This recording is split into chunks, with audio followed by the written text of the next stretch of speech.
Captaincy വിഷയത്തിൽ Jasmine വിജയിച്ചു. എങ്കിലും യമുന വളരെ ശക്തമായി തന്നെ കണ്ടസ്റ്റൻസിനോട് തൻ്റെ നിലപാട് വ്യക്തമാക്കിയിരിക്കുകയാണ്.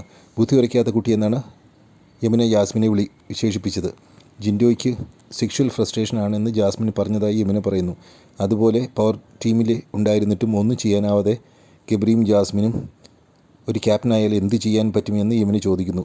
ഗബ്രിക്കെതിരായും യമുന ശക്തമായ ആരോപണങ്ങൾ ഉന്നയിക്കുന്നുണ്ട്. സ്ത്രീകളെ പ്രൊട്ടക്റ്റ് ചെയ്യുന്നുവെന്ന് പറയുകയും അതേസമയം സ്ത്രീകൾക്കെതിരായി പ്രവർത്തിക്കുകയും ചെയ്യുന്ന വ്യക്തിയാണ് ഗബ്രി എന്ന് യമുന പറയുന്നു.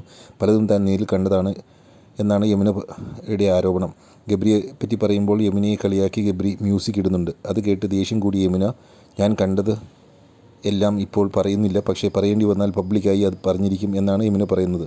ഇത്രയും മോശം സ്വഭാവമുള്ള വ്യക്തികൾ ക്യാപ്റ്റനായാൽ ബിഗ് ബോസ് ഹൗസിൻ്റെ അന്തസ്സിന് തന്നെ കുഴപ്പമാണ് എന്ന ആശങ്ക യമുനയുടെ വാക്കുകളിലുണ്ടായിരുന്നു. യമുന പറയുന്ന കാര്യങ്ങളെക്കുറിച്ചൊക്കെ പ്രേക്ഷകർക്കും അറിയാമെങ്കിലും ബിഗ് ബോസ് ഹൗസിൽ ഉള്ള വ്യക്തി എന്ന നിലയ്ക്ക് യമുനയ്ക്ക് എന്തൊക്കെയോ കൂടുതൽ അറിയാമെന്ന് തോന്നുന്നു.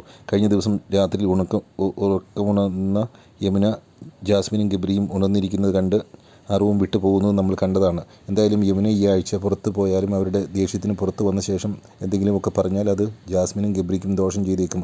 കൂടാതെ ജിൻഡോയെപ്പറ്റി ജാസ്മിൻ പറഞ്ഞ ഫ്രസ്ട്രേഷൻ വിഷയം തീർച്ചയായും ഒരു ഗുരുതരമായ തെറ്റാണ്.